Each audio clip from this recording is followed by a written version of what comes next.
안녕하세요. 구급 따라잡기의 강나연입니다. 우리가 바둑에서 공격은 최대의 방어이다 라는 말을 자주 하죠. 아마 모든 승부를 겨루는 게임에 있어서는 공통적으로 적용되는 원리가 아닐까 싶은데요. 복싱에서는 기선을 제압하는 잽이나 펀치가 이에 해당하겠죠.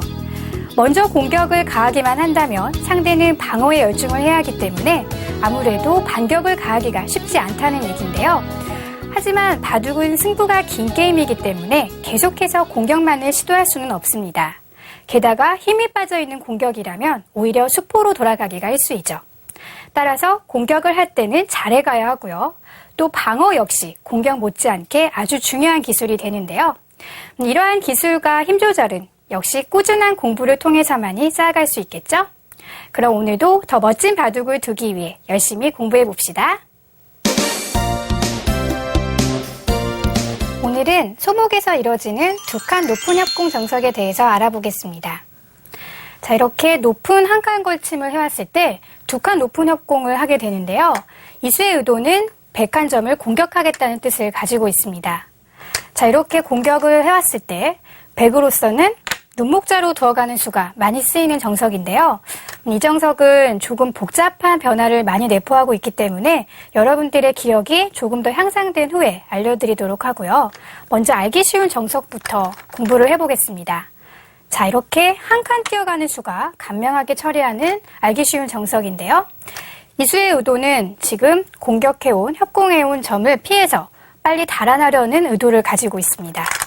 흙도 계속해서 한 칸으로 받아올 텐데요. 다시 한번 띄워두고요. 역시 흙이 받아줄 때 길을 하나 붙여두고 흙이 응수하면 다음에 다시 대협공을 해서 두어갈 수가 있습니다. 자, 지금 백이 이쪽을 뛰어가는 동안 흙도 이곳을 받아서 실리를 챙겼지만 백은 그동안 외세를 마련했기 때문에 그것을 기반으로 이 협공해온 점을 다시 되협공해서 오히려 이 한 점을 공격해갈 수가 있다는 얘기죠. 물론 이 협공하는 자세는 주변의 배석 환경에 따라서 낮게 갈 수도 있고요. 또 더 멀리 갈 수도 있는데요. 보통 이렇게 협공을 하게 되면 이제 그 이후로의 진행은 여러분들의 그 주위의 환경에 맞게 두어가시면 됩니다. 자, 그런데 이쯤 되면 지금 이곳을 젖혀두고 손을 뺀 것이 조금 궁금하실 것 같은데요. 자, 왜 이렇게 늘어서 흙이 받아주게 교환을 해두지 않는 걸까요? 네, 이 수의 의미는요. 지금 이렇게 빠져서 교환을 해두지 말고 훗날에 뭔가 변화를 주겠다는 뜻인데요. 흙이 그냥 이렇게 잡아오게 된다면 손해가 아닐까 생각이 드실 거예요. 자, 하지만 백이 그 다음에 이렇게 막아간다면 지금 이 한 점은 아직 잡혀있는 돌이 아닙니다. 훗날 이렇게 내려서는 수가 있죠. 흙이 계속해서 막아온다면 백도 끊어가서요. 흙이 두 점을 잡을 때 이쪽으로 단수를 쳐서 흙이 이을 때 백도 계속 뚫어가서 지금 이 흙은 백을 잡고도 오히려 이쪽이 뚫림으로 좋지 않은 결과가 되었죠. 따라서 지금 이 101점은 확실하게 잡혀있다고 볼 수가 없는 곳입니다. 그래서 흙은 한 수 더 가입수를 해서 이 한 점을 따내야 하는데요. 그렇다면 백이 선수를 잡아서 다른 큰 자리를 가거나 아니면 이 한 점을 먼저 공격해 갈 수가 있겠죠. 따라서 흙도 이곳을 먼저 잡아가기는 쉽지 않은 자리입니다. 자, 그렇다면 이 교환을 생략해두는 이유는 무엇일까요? 자, 훗날에 전투를 벌이다가 이 세 점의 가치가 축소될 수도 있겠죠. 그때는 백이 늘어서 두는 것이 아니라 이렇게 2단 젖혀가는 수가 있습니다. 만약 흙이 그냥 받아주기만 한다면 이렇게 늘어서 지금 이 교환은 상당한 득을 보고 있죠. 따라서 흙도 반발을 해야 된다는 얘기인데요. 그냥 이렇게 끊어서 한 점을 잡는 것은 백도 이쪽으로 끊고 흙이 잡을 때 다시 한번 이 한 점을 잡아서 이건 역시 흙의 불만입니다. 반발을 잘 못한 결과이죠. 따라서 흙으로서는 최선의 반발은 이쪽으로 단수를 쳐서 백이 이을 때 이렇게 이어가는 것이 가장 강력한 반발 수단인데요. 그때 백은 이쪽을 끊어 잡고 귀의 실리를 차지할 수가 있습니다. 물론 지금 당장 두어가는 것은 이 세 점이 약해지기 때문에 좋지 않지만요. 만약에 이쪽의 가치가 작아진 경우에는 이렇게 변화를 구할 수도 있다는 얘기죠. 따라서 이 교환을 미리 해두지 않는 이유는 거기에 있는 것입니다. 자, 그리고 또 한 가지 이유가 있는데요. 흙에 이렇게 들여다봤을 때 만약 이 교환이 되어 있다면 백으로서는 가만히 있는 수밖에 성립이 안 되겠죠. 하지만 이 교환을 해두지 않는다면 이렇게 치받아서 변화를 구할 수가 있죠. 흙이 당장 뚫고 나오는 것은 백도 뚫어가서 이렇게 끊어야 하는데요. 계속 이렇게 뚫어간다면 이 두 점이 위험해집니다. 그래서 흙도 바로 차단을 할 수가 없는 모습이고요. 흙도 이렇게나 이렇게 받아주어야 하는 곳인데요. 그때 이렇게 이어가는 것이 아니라 이때는 치받아서 모양을 좀 더 간명하게 정리를 할 수가 있죠. 그래서 이 교환을 생략하라는 것입니다. 자, 조금 어려운 얘기가 될 수도 있겠는데요. 여러분들이 이 정석에서 이 교환을 생략해 두는 것만 잘 이해하신다면 그 이후의 변화는 그렇게 어렵지 않습니다. 네, 앞으로 이 정석을 실전에서 꼭 활용해 보시기 바랍니다. 이번 포석 시간에는 변에서 두는 방법에 대해서 공부를 해보겠습니다. 자, 지금 4군데의 빈 길을 모두 착점한 모습인데요. 다음으로 우리가 소목의 걸침과 굳힘이 시급하다고 배웠었죠. 자, 그런데 이번 포석에서는 소목을 두지 않고 이렇게 변으로 먼저 벌려갔습니다. 자, 여러분들 이런 수 많이 보셨을 텐데요. 중국식 포석으로 불리는 수이죠. 이렇게 높게 간다면 높은 중국식, 그리고 낮게 간다면 낮은 중국식입니다. 자, 지금 소목이 이렇게 있고 또 삼삼도 있는데 먼저 길을 두지 않고 변으로 벌린 것은 어떤 의도일까요? 이것은 현대바둑의 특성과도 많은 관련이 있는데요. 현대바둑이 진행될수록 기보다는 변이나 중앙의 가치를 중요시하는 경향이 짙어지고 있습니다.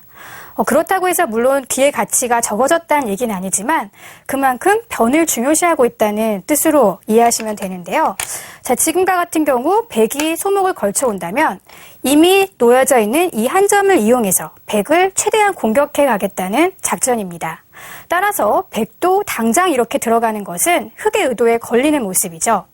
자, 지금 이 포석에서는 다음에 백이 이쪽 길을 굳혔습니다. 자, 그러자 이렇게 흙이 변을 전개해 갔는데요. 이 자리도 매우 큰 곳이죠. 지금 이 소목과 화점이 마주보는 곳이기 때문에 이런 자리보다 이쪽이 더 크다고 보시면 되겠습니다. 그리고 여러분들이 변을 벌려가실 때는 이렇게 넓게 크게 벌려가는 것이 요령인데요. 그리고 백도 이 자리를 차지했습니다. 자, 지금 보면은 바로 걸쳐가는 것이 아니라 변을 통해서 서서히 좁혀 들어오고 있죠. 이것이 중국식 포석의 특징이고요. 그러자 삼삼을 걸치고 백이 받아줄 때 변으로 벌려갔습니다. 자, 여기서 다음 백의 큰 자리가 많은데요. 어디가 가장 좋은 곳일까요? 지금 이것을 만약 포석 문제로 낸다면 지금 가장 큰 자리는 바로 이쪽을 다가오는 수가 될 것입니다. 물론 간격은 좁지만요. 이 자리는 매우 중요한 개념을 가지고 있는데요. 만약 흙이 이렇게 반대로 다가오는 것과 비교해 본다면 그 의미를 이해하실 수 있을 겁니다. 제가 예전에 이렇게 한 칸 굳힘의 특성은 우변으로는 굉장히 많은 발전을 가지고 있는 반면 이쪽에 다가오는 약점을 가지고 있다고 설명을 드린 바 있죠. 바로 이 수가 이 굳힘의 약점을 찔러가는 수라고 할 수 있겠습니다. 그래서 백도 이 자리를 당하기 전에 먼저 다가와서 약점도 보강하면서 오히려 또 흙의 약점을 노리고 있는 일석이조의 수이죠. 자, 이제 이렇게 해서 포석이 계속 전개가 되는데요. 다음에 흙은 이쪽을 굳혀갔습니다. 자, 여기까지 진행되면서 보셨을 때 물론 기의 굳힘과 걸침이 매우 시급하지만 중국식 포석 그리고 현대 바둑에서는 변을 중요시하는 경향이 있다는 것을 기억하시고요. 지금 이러한 자리에서는 걸쳐갈 때 바로 이쪽으로 들어가는 것이 아니라 오히려 변에서 먼저 걸쳐가는 것, 네, 이런 것도 유념해 보시기 바랍니다. 자, 그러면 다음 강좌로 넘어가겠습니다. 이번 시간에는 수상전의 요령에 대해서 공부를 해보겠습니다. 여러분들 바둑을 두실 때 수상전이 벌어졌는데 요령을 잘 몰라서 잡을 수 있는 돌을 놓치시고 속상해하셨던 경험 있으시죠? 오늘 그 요령을 확실히 익혀두시기 바랍니다. 자, 먼저 수상전의 가장 기본적인 첫 번째 요령은 바깥 공배부터 먼저 메꿔가야 한다는 사실입니다. 자, 지금 흑도 내수, 백도 내수. 흑이 선수를 잡고 있어서 흑이 잘만 두어간다면 백도를 잡을 수 있습니다. 그런데 이쪽부터 한번 공배를 메꿔가 볼까요? 자, 바로 이것은 스스로 내 공배를 메운 자충수가 됩니다. 지금 이쪽으로 공배를 메우면서 흑은 세수로 수가 한 수 줄어들어 버렸죠. 물론 백도 세수이지만 지금 백이 선수를 잡고 있기 때문에 백이 먼저 조여간다면 흑이 뒤늦게 바깥 공배를 메워와도 백이 먼저 단수를 쳐서 흑돌이 잡힌 모습입니다. 자, 이렇게 되면 잡을 수 있는 돌을 놓친 실패가 되겠죠. 자, 여러분, 수상전의 가장 기본적인 요령, 수상전이 벌어졌을 때는 안공배를 메꾸는 것은 절대 금물이고요. 바깥 공배부터 먼저 메꿔가야 합니다. 자, 백도 역시 바깥에서 계속 메꿔올 텐데요. 이렇게 조여갔을 때 흑도 안쪽이 아니라 바깥쪽에서 단수를 쳐가기 때문에 먼저 백도를 잡을 수 있는 모습이죠. 자, 그럼 두 번째 요령을 살펴볼까요? 두 번째 요령은 수상전이 벌어졌을 때 집이 있는 쪽이 유리하다는 것입니다. 자, 지금 이와 같은 형태가 있는데요. 흑은 4수, 백은 5수. 얼핏 봐서는 흑이 잡힌 모습으로 보이죠. 하지만 잘 보면 지금 이쪽에 흑은 뭔가 집을 만들 수 있는 궁도를 가지고 있습니다. 따라서 이것을 잘 이용한다면 수상전에서 이길 수가 있다는 얘기죠. 자, 여기서 만약에 그냥 바깥 공배부터 메꿔간다면 백은 아마 집 모양을 없애올 것입니다. 계속해서 바깥 공배를 메어가면 백은 이쪽을 잇고 흑이 이렇게 막아갔을 때 다시 막아가서 이 형태는 어떤 모습인가요? 지금 빅이 난 형태이죠. 흑도 백도 서로 들어갈 수가 없기 때문에 빅입니다. 물론 이렇게 빅이라도 낼 수 있었던 것은 그만큼 이쪽에 집 모양을 흑이 갖고 있었기 때문에 이런 결과가 된 건데요. 사실 빅보다 이 백을 잡을 수 있다면 더 좋기 때문에 이것은 실패이죠. 자, 유가무가의 싸움에서는 집이 있는 쪽이 이깁니다. 수가 비슷한 경우에 해당되는 얘기인데요. 따라서 이러한 형태를 접하셨을 때는 이렇게 집을 만드는 것이 유리한 수상전으로 이끄는 좋은 비결입니다. 자, 계속해서 백은 수를 메꿔가야 하는데요. 흑도 그 다음에 수를 메꿔간다면 지금 이쪽의 공배가 모두 백이 메꾸고 들어와야 하는 공배가 되었죠. 백은 이쪽에서 단수를 칠 수가 없습니다. 따라서 이렇게 쳐 들어가야 하는데 자충이 돼서 먼저 잡히는 모습이죠. 자, 여러분 아주 중요한 얘기인데요. 수상전이 벌어졌을 때 만약 집 모양을 만들 수 있다면 먼저 집을 내고 그 다음에 바깥 공배를 메꿔가는 것이 요령입니다. 자, 그러면 다음 세 번째 요령을 살펴보죠. 마지막 세 번째 요령은 수상전이 벌어졌을 때 패가 있는 경우에는 그 패는 마지막에 따내야 한다는 것인데요. 자, 지금 이와 같은 형태에서 이곳에 패가 벌어지고 있죠. 그런 경우 당황해서 이쪽을 먼저 따내는 분들이 많이 계신데요. 이것은 좋지 않은 수입니다. 자, 다음에 백은 계속해서 수를 조여갈 텐데 흑도 수를 조여간다면요. 자, 흑이 단수를 쳐갈 때 백이 먼저 따내는 선패가 되고 있죠. 따라서 흑이 먼저 패감을 쓰고 한번 부담을 안고 있는 패라고 할 수 있습니다. 자, 다시 한번 처음 모양으로 되돌아가 볼까요? 네, 이와 같은 형태에서 이렇게 백이 이쪽을 먼저 단수되어 있는 모양에서 흑이 패를 먼저 따내니까 선패가 백이 선패가 되었죠. 자, 이런 경우에는 먼저 그냥 공배를 메꿔가는 것이 올바른 수상전의 요령입니다. 백은 역시 계속 이을 수는 없죠. 수가 줄어들기 때문에 수를 메꿔와야 하는데요. 그때 계속해서 이쪽을 메꿔갑니다. 자, 백이 단수를 쳐올 때 어떤가요? 이번에는 흑이 먼저 따내는 선패가 되었습니다. 따라서 백이 먼저 패감을 써야 하는 부담을 안고 있죠. 뭐 패만 만들면 되지 누가 먼저 따내는 것이 그렇게 중요하냐고 생각하실 수도 있겠는데요. 그것은 큰 오산입니다. 누가 먼저 따내는 패가 됐냐는 것은 매우 중요한 얘기인데요. 패의 가치가 크다면 게다가 만패불청의 경우에는 바로 승부로 직결될 수도 있겠죠. 따라서 여러분들이 수상전을 하실 때 패는 제일 마지막에 따낸다는 것을 기억해 두시기 바랍니다. 자, 오늘 수상전의 요령을 3가지 배웠는데요. 첫째로 바깥 공배부터 먼저 메꿔간다는 것, 그리고 집이 있는 쪽, 유가무가의 싸움에서는 집이 있는 쪽이 승리를 한다는 것 기억해 두시고요. 또 마지막으로 패는 맨 마지막에 따내는 것도 잊지 마시기 바랍니다. 오늘은 자충을 이용해서 사회 문제를 풀어보도록 합시다. 자, 지금 문제가 있는데요. 얼핏 봐서는 흙이 살기가 좀 힘들어 보이죠? 하지만 자충을 이용한다면 흙을 살려내올 수 있습니다. 자, 그냥 이렇게 두 점을 따내는 것은 어떨까요?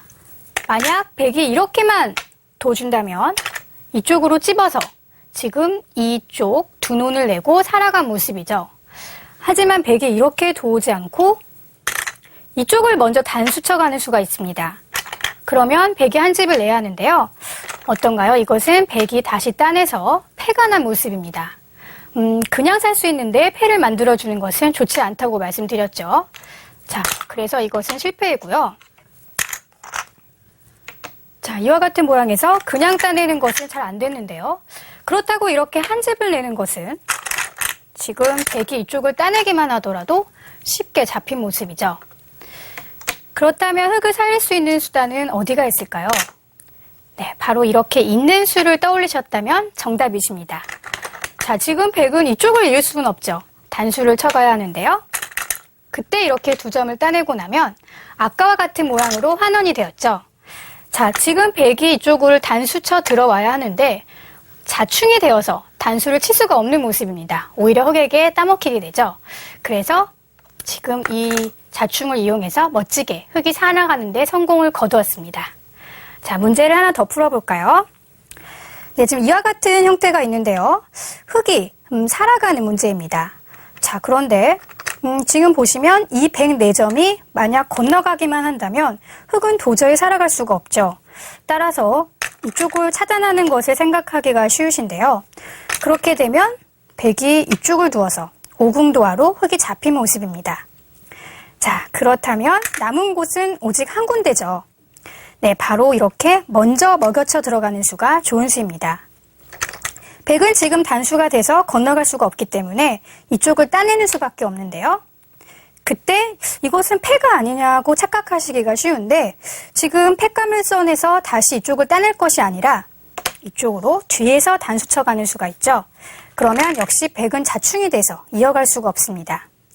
물론 이쪽에 지금 공배가 있었다면 흙이 이렇게 단수 쳐가는 수 성립이 되지 않는데요. 지금 이쪽에 공배가 비어져 있다는 것이 핵심이죠. 따라서 흙은 이렇게 단수를 쳐서 멋지게 백도를 잡고 사는 데 성공을 했습니다. 자, 이제 이렇게 해서 오늘 강좌 마칠 시간이 되었는데요. 바둑 격언 중에 세수 앞을 내다보면 지지 않는다라는 말이 있습니다.